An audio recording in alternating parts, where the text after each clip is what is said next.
प्रकाश का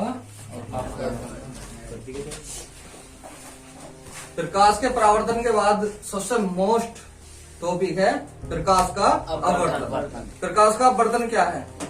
अपवर्तन का मतलब क्या होता है? विचलित होना, अपने मार्ग से विचलित होना। जब प्रकाश की किरण एक माध्यम से दूसरे माध्यम में जाती है, जब प्रकाश की किरण एक माध्यम से दूसरे तो वह अपने मार्ग से विचलित हो जाती है। क्यों हो जाती है विचलित? देखो क्यों होती है विचलित। मान लो यहाँ क्या है? वायु। और यहाँ क्या है? कांच। क्या है? कांच। सही है।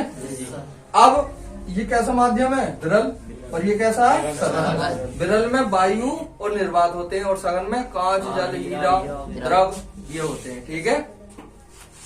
अब विरल माध्यम में चाल ज्यादा होगी या सघन माध्यम में कांच की? विरल माध्यम में, सीधे माध्यम में।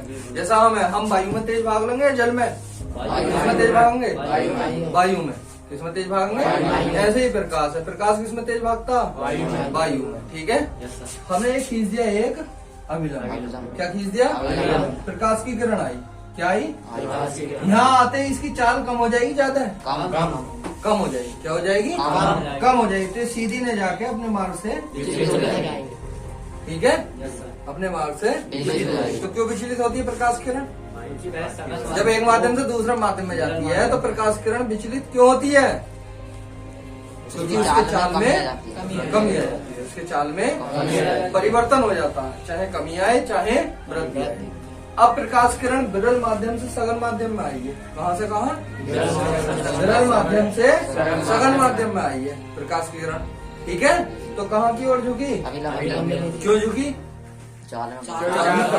चाल में कमी हो गई। अब मान लो यहाँ पे क्या है? कांच। क्या है? ये क्या है? कांच। और यहाँ पे क्या है? वायु। और ये क्या है? और ये क्या है?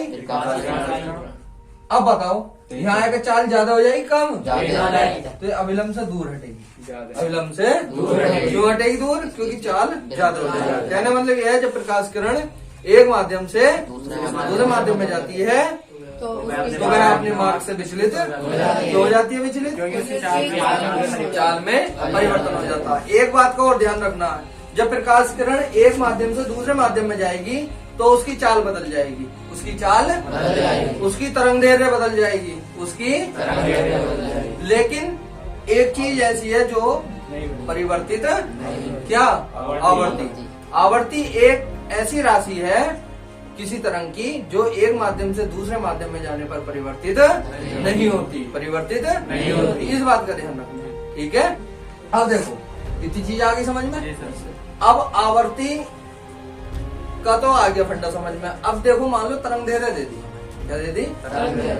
कि भाई वायु में तरंगदैर्घ्य इतनी है, इस माध्यम में तरंगदैर्घ्य ज्ञात कीजिए। ठीक है। या ये कह दिया कि दो अपवर्तनांक वाले माध्यम में, दो अपवर्तनांक वाले माध्यम तरंगदैर्घ्य ज्ञात कीजिए। तरंगदैर्घ्य ज्ञात कीजिए। जबकि वायु में कितनी है? जबकि वायु में तरंगदैर्घ्य 5000 एंगस्ट्रॉम मान लो। कितनी है? 5000। तो हमें कुछ नहीं करना। हम वायु की तरंगदैर्घ्य को उस अपवर्तनांक से भाग कर देंगे जिसका हमें बूझ रहा है। ठीक है। वायु की तरंगदैर्घ्य को उस अपवर्तनांक से भाग कर देंगे जिस माध्यम का वो है, तो उस माध्यम की तरंगदैर्घ्य आ जाएगी। आगे समझ में। अब वो कह रहा है दो अपवर्तनांक वाले माध्यम में, दो अपवर्तनांक वाले प्रकाश की चाल ज्ञात कीजिए। प्रकाश की सेम कंडीशन वही लगानी है। कौन सी? वायु में प्रकाश की चाल को अपवर्तनांक से भाग करना। तो वायु में प्रकाश की चाल कितनी होती है? अपवर्तनांक 2 भाग कर देंगे। आगे बात समझ में।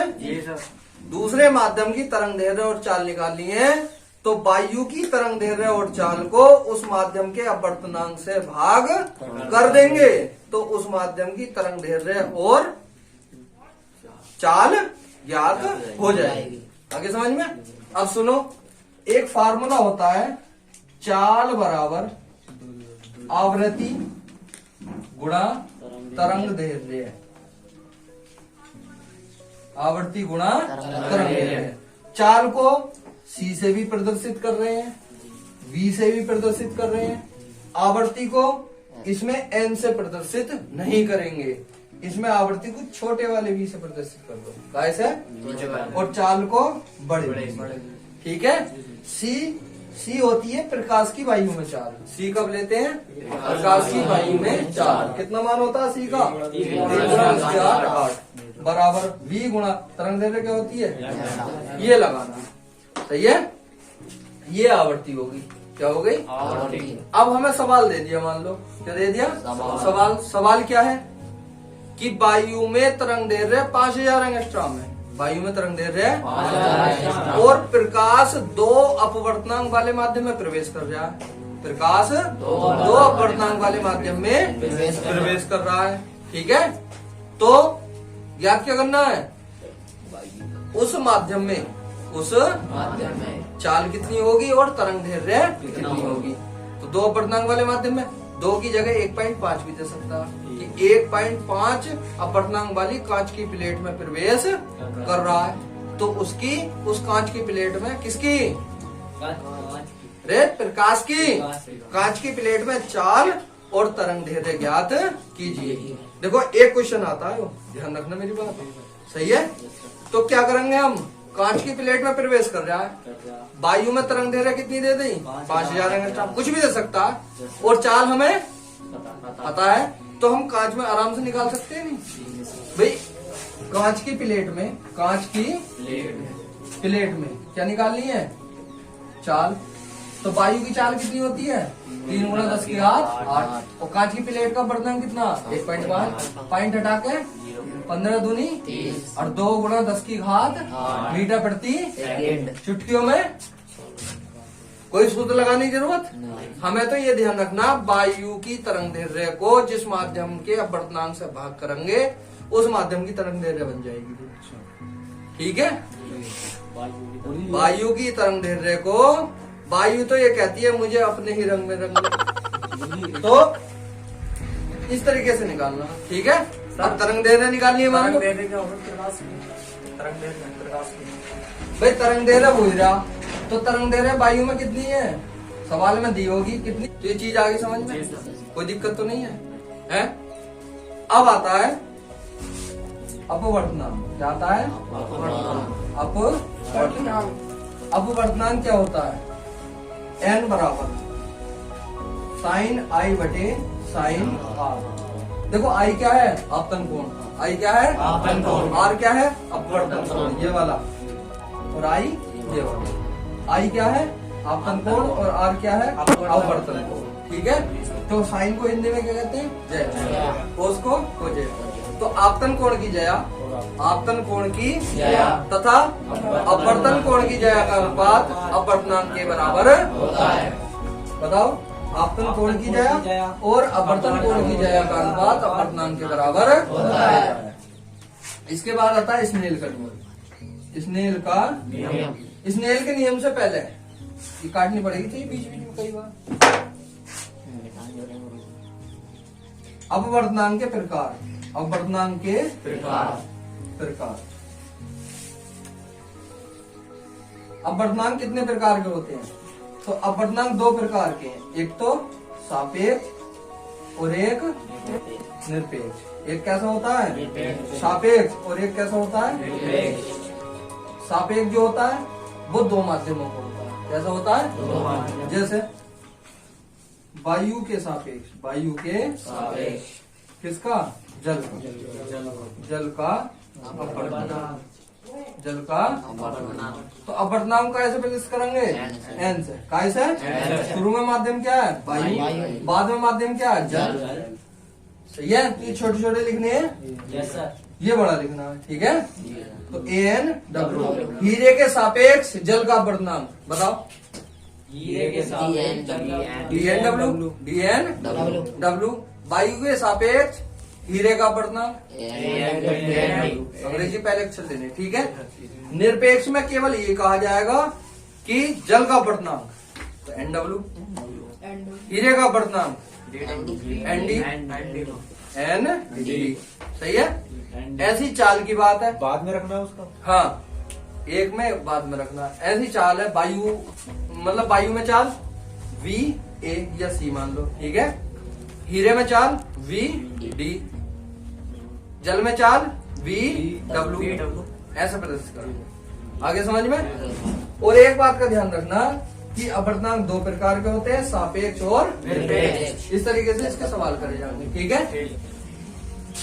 क्या इसके बाद आता है स्नेल का नियम। क्या आता है? स्नेल का नियम। स्नेल का नियम क्या है?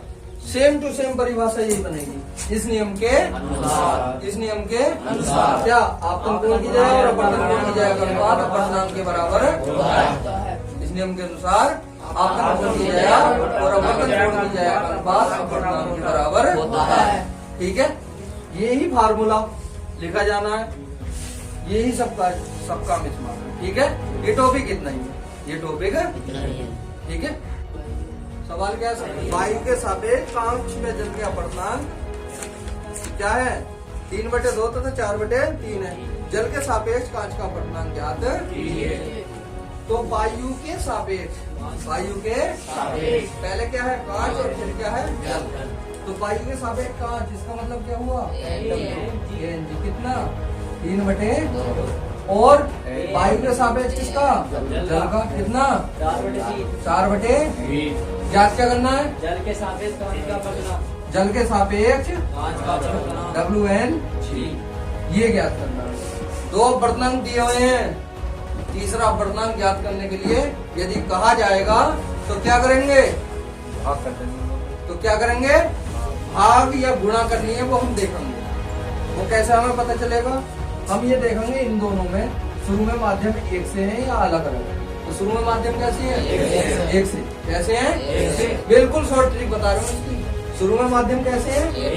एक से। तो हमें भाग करनी होगी। क्या करनी होगी?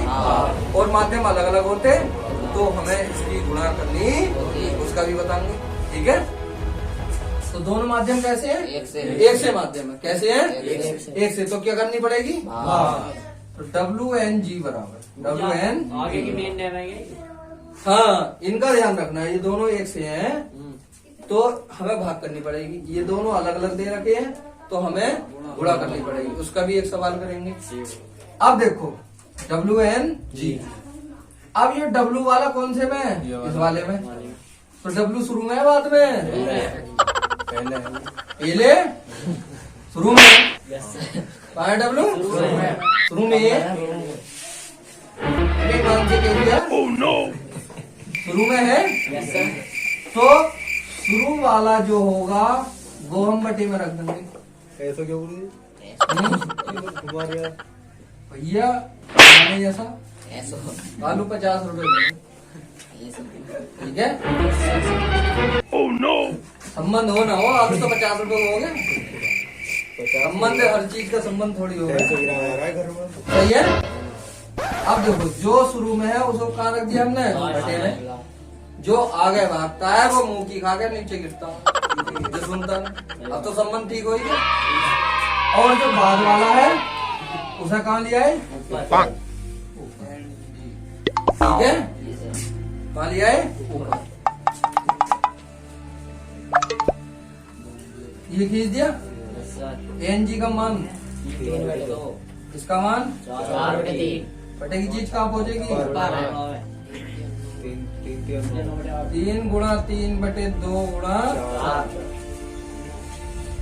3 दिया 12 9 और 4 दूनी 8। ये इसका उत्तर, ठीक है। इसके बाद देखो ये क्यों होता है ये बता दूं मैं तुमसे।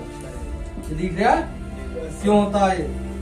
ANG का मतलब होता है, ऐसा मान लो ANG का मतलब क्या है? A/G। और NW का मतलब मान लो A/W। और जब इसे भाग करोगे तुम ये वाला ऊपर रख के तो W का पहुंचेगा छत पे, ज्यादा ऊपर भी मत पहुंचाओ। तो W बटे जी आ गया। W बटे जी का मतलब कितना, WN_G, WN_G, इसलिए AN_G ऊपर है। आगे समझ में